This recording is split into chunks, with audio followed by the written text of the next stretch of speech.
তো ঘোরার জন্য মালয়েশিয়া সবচেয়ে বেস্ট এবং সুন্দর একটা দেশ মালয়েশিয়া। তো আমরা এক জায়গায় একটু ঘুরতে যাইতে আছি।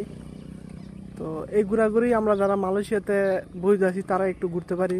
আর যে সমস্ত বাইরে অবৈধ আছেন তাদের জন্য অনেক কষ্ট লাগে, তারা রুম থেকে বারণের এখন অবস্থা নাই। কারণ মালয়েশিয়াতে এখন ইমিগ্রেশন মারাত্মকভাবে রেট দেয়। আগে যাই একটু ভালো ছিল, এখন আর আগের মতো নাই, অনেক সমস্যা। তো যে সমস্ত বাইরে অবৈধ আছেন, তো আপনারা একটু সেফে থাকেন, আপাতত কোনো ঘোরাঘুরি করেন না। যেহেতু মালয়েশিয়া ইমিগ্রেশন আপনার সাধারণ ক্ষমা ঘোষণা দিছে যে যারা অবৈধ আছেন তারা দ্রুত দেশে ফেরার জন্য। তো এই সময়টাতে মালয়েশিয়াতে একটু আপনার বেশি রেট দিতে আছে। তো যে সমস্ত ভাইরা মালয়েশিয়াতে এখন আছেন একদম টোটালি আপনারা রুমে থাকেন, কোনো জরুরি প্রয়োজন ছাড়া বাইরে বাড়িবেন না। আর আমরা যেহেতু কোম্পানিতে কাজ করি আমাদের অত সমস্যা হয় না, আমাদের কাগজপাতি সবই আছে, আমরা যে কোনো জায়গায় ঘুরতে পারতেছি।